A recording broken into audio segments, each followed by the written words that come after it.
Hello and welcome to the podcast of the Prison Officers Association, the UK's largest professional union for prison, correctional and secure psychiatric workers with over 30,000 members. In this episode, we look at the work of the union's recently revamped Health and Safety Consultative Committee and talk to Dave Todd, National Vice Chair, and Jackie Marshall, NEC member, as well as 3 lay representatives to get a better view of the committee's important remit and how it discharges its responsibilities. First, Paul Telford from HMP Frankland talks about how he became involved in this area of the union's work. So, my name is Paul Telford. I work at HMP Frankland. I'm on the ops groups there. I'm the health and safety rep. I'm on the POA committee, obviously, and I'm the health and safety consultative committee representative for high security. What encouraged you to get involved in the consultative committee to start with, and what's actually involved as being a member of the committee? The consultative committee came out the back of obviously just being on the general POA committee for the branch. Obviously, a lot of things the POA committee do are health and safety related, and then some more specifically than others. I started to take a bit of an interest in specifically the health and safety things. Then, as it naturally happens in a group of people, if someone takes an interest in something, usually things are passed to that person of that nature. When the Health and Safety Consultative Committee came about, it seemed like a natural step to put myself forward for it. It wouldn't make any sense to put somebody else forward who has less of an interest in the subject.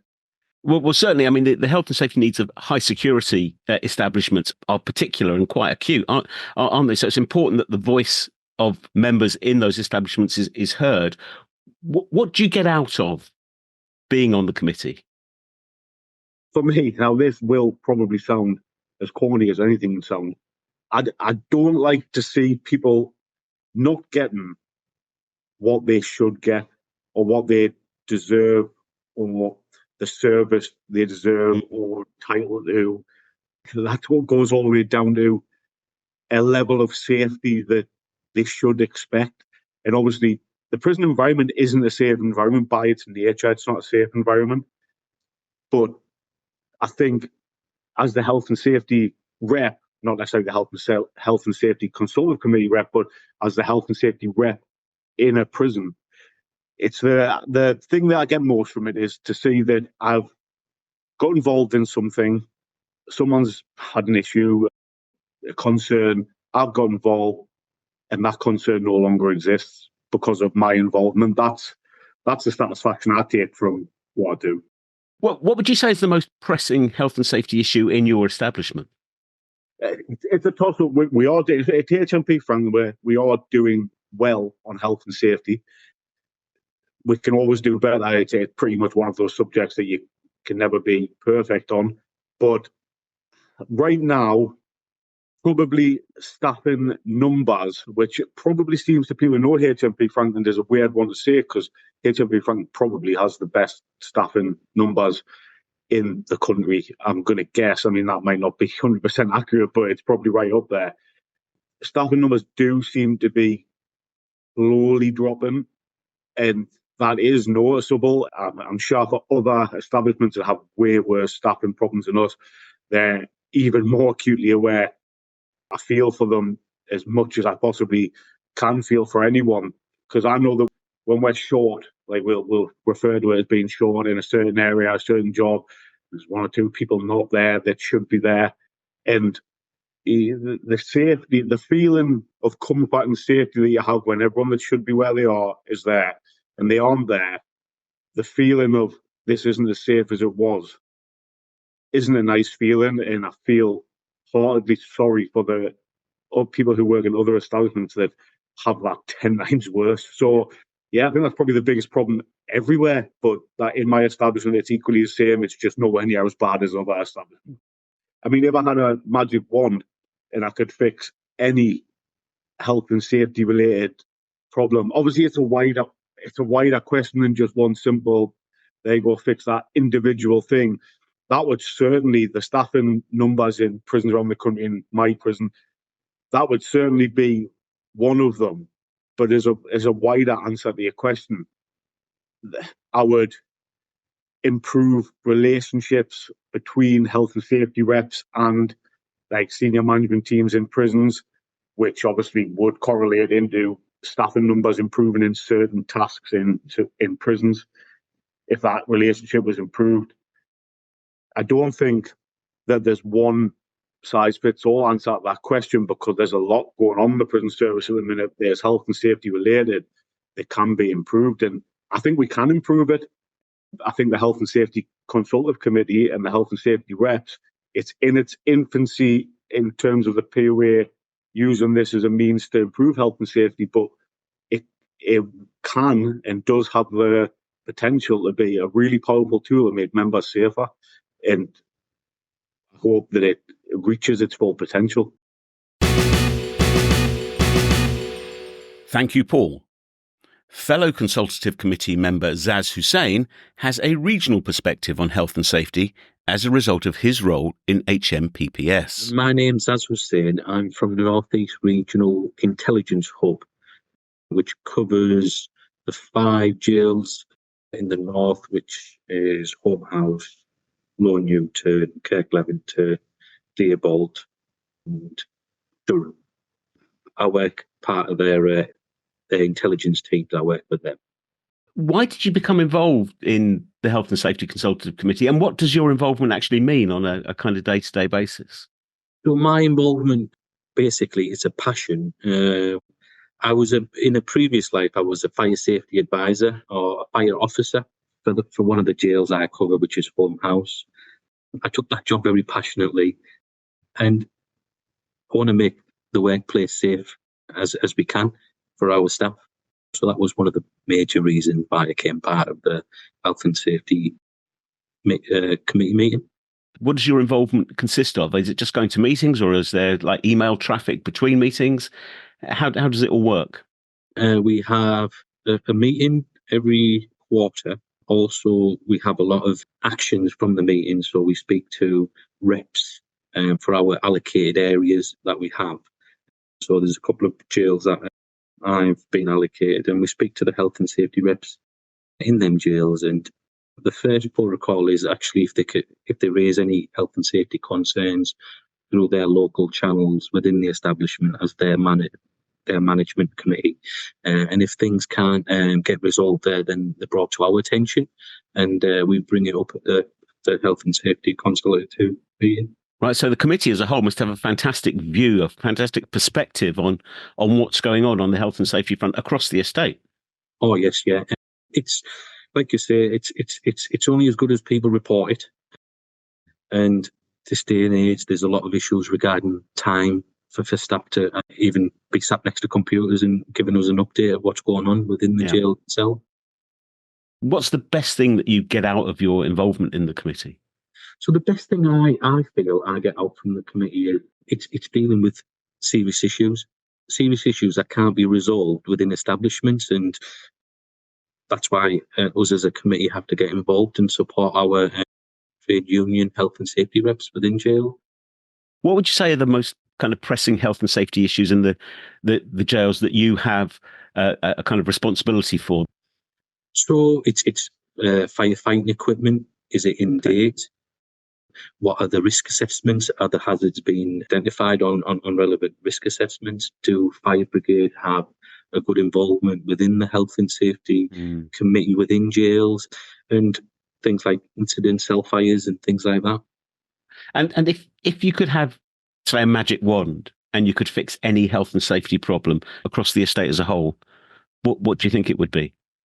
The first thing I would like to see changed is the fire detection systems within jails. So if you imagine the fire alarm, if that's appropriate, fit for purpose, and works actively, that saves lives and reduces the risk to our staff. That's what I would want to change, because at the moment we have fire alarm systems within our jails that aren't really fit for purpose. From Zaz's regional role to HMP Moreland and POA Safety Rep and Branch Secretary Jade Lancaster. So my name's Jade Lancaster. I'm from HMP Moreland. I'm a prison officer and I'm the POA Branch Secretary. How did you become involved in the Health and Safety Consultative Committee? So when I was elected onto the committee, I didn't really have too much interest in health and safety. This was quite a few years ago, and I remember I was asked to kit up. We was doing a planned removal for a prisoner, if I remember correctly. And we went into this little room with the CNR equipment, and I says, "Where's the female size equipment?" I was like, just grab whatever. I was like, well, no, we're going into a potential dangerous situation. Where is the equipment that's going to be suitable and fit me? And I was told, grab some arms that male use, because obviously my legs are smaller, so they'll be probably fine, and stop the helmet from going down in front of my eyes, the miraculous J-cloths. Lodge or wedge some J-cloths in, fix it. When that happened, I was like, well, that's absolutely disgraceful. I'm shocked that no one's raised it before. So that's what got me into working health and safety locally. And you come across a lot of challenges. It's very, very difficult. So I think joining the committee as well gives me a chance to share experiences with other people that have got a lot more experience. It feels like you're all working together as a common sort of to come to a common goal, and just feel like you've got a lot more power. So it's definitely something that I was interested in joining this committee. It's been mandated by the conference, and obviously we're here to do what the members want. Yeah. And if that means deliver and help roll out this new health and safety consultative committee to get the better out of everybody, then I definitely took the chance to do that. Generally, from the work of the committee, what do you get from it? So I definitely think it gives me a lot of confidence. Sometimes when you're doing the job, you think that when you become a union rep, you'll get all this training, which you definitely do. You get a lot of help, a lot of advice. And sometimes you get a bit of an imposter syndrome where you think, am I doing this right? Or, is this the right way of me trying to tackle this sort of issue? I think being on the committee helps because you've got you've got a wide range of experience. You've got people in different jails that are dealing with different situations. Definitely sharing practices or just listening to other people's issues helps me gain that confidence and that knowledge, and actually thinking, do you know what, I'm doing this right. Let's go attack it this way because it worked well for them and it's going to work well for me. What would you say is the most pressing health and safety issue in your home establishment? Obviously, you've got a lot of workplace related violence. Dealing with prisoners day to day can include assaults, damages and inhalations from second-hand exposure. There's a lot of cell fires have reduced now, but fires, assaults, weapons, that type of thing. I think a lot of members at the minute we're struggling with understaffing and underprepared staff that are coming through the doors. So you could be on a house block with 6 other members of staff, and combined you've got an experience of maybe 2 years. Currently above our staffing figure now, which is fantastic, it's great, but it seems the objective of the employer is to just get legs on ground, boots on ground, not necessarily quality over quantity. Members are coming into the jail and they're scared to do CNR tactics because they've been told you might get disciplined or you're not allowed to do that. And they go to college for maybe 7 weeks. They're coming in with completely unrealistic expectations. And when put to a certain situation, just don't know how to handle it and how to do anything. So I think that's a big issue we're facing, is just the underprepared and understaffing of the jail to deal with these really, really dangerous situations that we can face. As a female, like to wave a wand and remove women's issues that we're facing in the workplace. We are underrepresented. It is obviously getting better. The union tackles it, wants female reps and things like that, but we're still obviously a minority. We are currently in the process of ensuring sanitary products are available in all female toilets. So that's like a small win, but it's something that really, really goes a long way. And I think it shows that we're really, really committed to ensuring equality across all sexes and all identities that are working in the jail. And I do think that women face a lot of adversity and a lot of harassment and a lot of issues in the workplace that not all genders do. And I would love to see that completely eradicated. We could go back to something that we discussed right at the beginning, and that is the under-provision or the lack of provision for appropriately sized and designed kit. for female officers. Is progress being made on that issue? Progress is being made. I can't speak for all jails, but I know in my jail that it was raised. It fell on deaf ears quite a lot of times. Eventually, more sizes were ordered, so that did happen. But we're all wearing the same utility belts, for example. So we've all got the same radio, the same handcuffs, the same father, the same weight. I know that you've got the vests that are coming in now for people with issues in the back and things like that. So that looks like it's slowly, like a slow win there. But that's more about back problems rather than, well, I'm a lot smaller and I've got a lot less of a stature compared to a male, but I'm still expected to carry the same weights that they are. So there's definitely progression, but we're nowhere near where it needs to be. Thank you, Jade.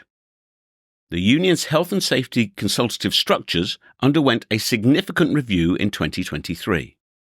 NEC member Jackie Marshall believes the changes introduced then are definitely starting to bear fruit. Because it's completely different than it was before. Since probably September time last year, I did new terms of reference for it. Everyone on the consultative committee is given an area of responsibility. Well, I've got two. So who've got Eastern area. So they will contact their chairs and secs in that area to get details of the health and safety reps. Right. They send any information we want sending out to those reps or get information. Like at the moment, we're after response times for fire brigade. And surely because the department's just said about sanitary products across the estate available free of charge. So whether they are in place and that, and even things like sanity bins available, and that's something that the consultative team have picked up. So it's, we're in early stages, but they are doing some really good work. Well, it seems to me that one of the advantages is maximising the way in which we can share information amongst reps across the estate, which puts us on the front foot when it's dealing with the employer to implement the changes that the union wants to see made. Yeah, and I've been doing newsletters as well and sent them out when we want information. Like it came about Durham with the Sani bins and that. So I sent a newsletter out to them all then to say, can you get your reps to check that there are Sani bins available? In terms of this development of a network of regional contact points, a two-way flow of information between branches and the committee and the executive, what's the next step? Where's this going to go next, do you think? I just want them to be like an integral part of the whole of POA, health and safety. So we've got different levels going all the way up. If we've got new reps in an area, then they've got somebody who they can speak to before just coming straight to us, wherever there's somebody there with the knowledge, because not all NEC have got health and safety qualifications. So to be on this committee, they must be working towards getting the diploma, the TUV diploma in occupational health and safety. So it's really developing a pool of experts and a pool of knowledge, which the deeper and wider it gets, the greater the capacity of the union to get the right outcomes for its members. Yeah. So that's what I'm trying to do. Sounds good. Dave Todd is the National Vice Chair. He sees the involvement of younger reps on the consultative committee as an important and welcome development and outlines his hopes for the network in the year ahead. Well, I think health and safety in a lot of industry is a great tool to have at your disposal, because sometimes employers may not act on things individual employees say, but I think collectively when you go as a health and safety representative and challenge the employer, if something's not right for the employees, then I think the employer does listen more. And in the health and safety committee, I think is a real good idea, because no big organisation ever gets communication right. It's one of the biggest downfalls of any organisation. And I think this complements what we already do. And it creates another single point of contact in an area. For the first time in a lot of years, we've got young people showing interest. And it's great because that's given us the option to create succession planning for years ahead, which is, as an organisation, you have to look forward. You can't look back and you can't stay static. So that's been a real benefit for me and for the whole of the NEC, I think. Health and safety used to be regarded as a bit of an older person's area of concern. But I suppose the redrafting and the revamping of the terms of reference for the union's health and safety work last year has provided a real boost. It has, and there's been no shortage of volunteers, which is fantastic. And some people will probably ultimately give up their own free time, which is not ideal, but unfortunately, it is any form of representative. That is one of the negatives potentially for people. But we are getting on top of the employer now around facility time. So hopefully the representatives going forward won't have to give up their own time for training and attending meetings and such like. From your perspective, what are the main health and safety issues that are of greatest concern to the committee and to the union? I think regimes at the minute, because we learned a lot through COVID, having smaller regime groups which are more manageable for prison officers to observe and to interact with.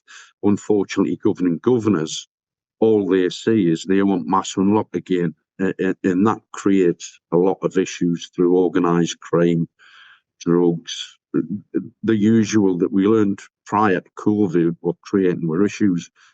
And again, it's really sad that an employer has not really learned or has given in because prisoners dictate that they want more time out the cell.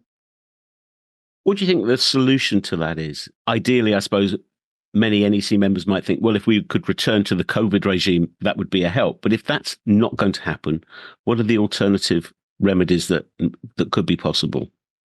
I think locally, you have to look at your own regime, what the dangers are in that regime, where the flashpoints are. Use various data packs that the employer allows us access to, things like violence, self-fires, self-harm, other issues that we deal with day to day, and use that to stipulate why such a regime is not practical or not safe. And, it's not safe for prisoners as well as our members. It goes both ways. One of the best ways to address that is you ensure that it's reported locally as a crime. And then the local crime figures start to increase, and it looks bad on either the local crime and police commissioner or the local MP, and people start sitting up and taking notice then as well. Is it the case that the new health and safety regime in the union, with regional points of contact and a greater emphasis on sharing information, enables the union to put together a picture that in many ways is superior to that possessed by management? It does. The one thing that I think all representatives face is, how do you deliver that message? Do you deliver your message via email only, or do you go around and start speaking to people face to face? And I think you have to come up with a blended approach personally, because you can't always be there. But then if the membership are genuinely interested in their own health and safety, then again, they have to make time to read health and safety notices, instructions from the National Executive Committee in their area spots. If we were to be looking forward, say, in 12 to 18 months' time, what changes and developments would you hope to see over the forthcoming period? I think because it's such a new committee, one of the primary objectives is to get every branch to recognise who their area rep is, and then start engaging more, even if it's a 30-minute Zoom or Teams meeting outside of work hours. That will be really helpful, because then you'll escalate issues from the bottom up, and then we can address them nationally. So if anything, I think the structure and the individuals having more communication lines open to them, then it's only going to benefit our members on the floor, also the NEC, and being able to deliver business for the entire union. Thanks to Dave and to Jackie, Jade, Zaz and Paul. If you want to find out more about the union's work on health and safety and the Consultative Committee, visit poauk.org.uk, where you can also find out how to join the union if you are not already a member. Thank you for listening. We hope you have enjoyed what you heard and will join us for the next episode of the POA podcast. Thank you and goodbye.